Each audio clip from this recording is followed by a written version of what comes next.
because a lot of times I feel like I don't really have a deep reason for why I'm doing what I'm doing.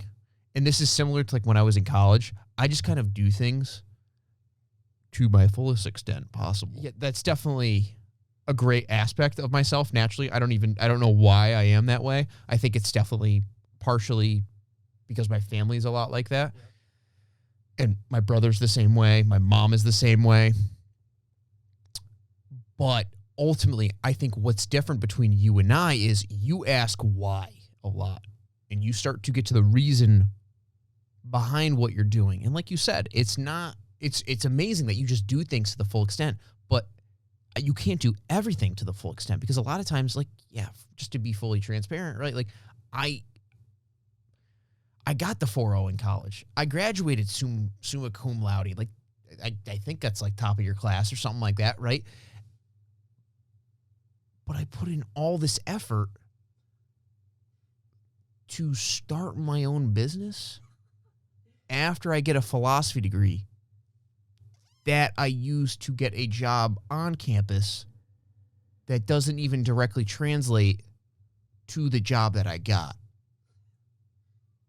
And so it's like looking back 4 years, if I would have knew that, I could have put all that energy, because if I just asked why, I could have saved all the, and this is not to say that like school, like the experiences that I got here, the habits, the characteristics, not saying I regret any of that, but if obviously in an ideal scenario, we would have 4 more years of business under our belt. And I could have put the same energy that I put into geography class, into psych class, into all these philosophical papers that, to be honest, I didn't know anything about. I would literally just spoon feed back to the teacher what they wanted to hear. Because why? I knew it would get me an A. That's what we're paying off every single day. And I can't go back. The past is the past. But in a more ideal version, that's why I didn't go to grad school. That's why I stopped. That's why I'm stopping my job.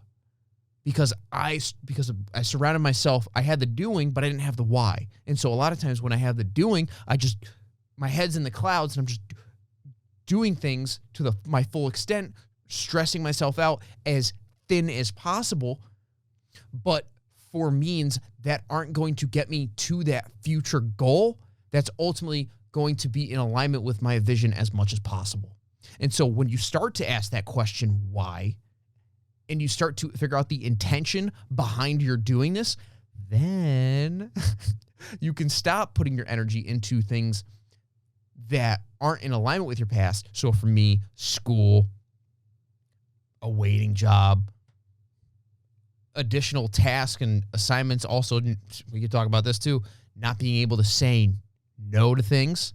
You say no to all those other things, you have way more of a concentrated energy to do what you want to do in a direction and on a path that's going to serve you so much more than if you were to just stay in that conscientious doingness without having a why.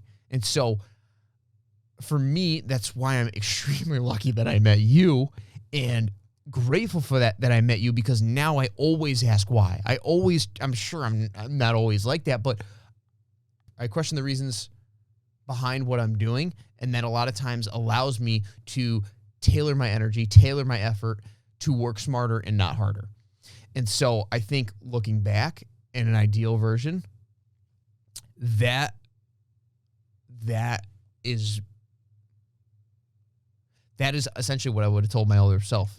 Because I remember when I first met you, when I would ask the question why, I'd be like, we had that conversation on the podcast almost 2 years ago at this point, which is crazy.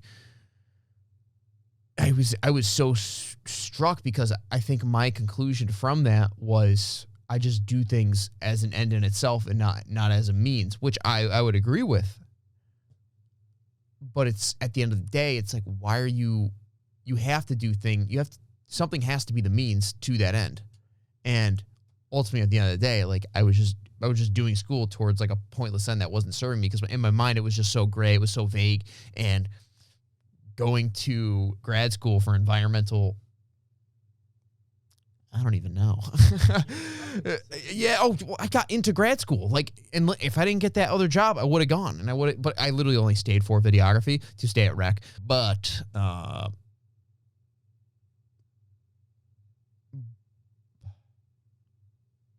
once I found out there was a way out because I was around you, that's what ultimately allowed me to start to take that step. Because comparatively, I feel way more confident now quitting my job, not going to school, as opposed to 2 years ago, me saying that. I'd be like, oh my God, I can't leave my job because of so-and-so. And it's like, I have the evidence. I can back it up. And I was like, I know this is a smart decision.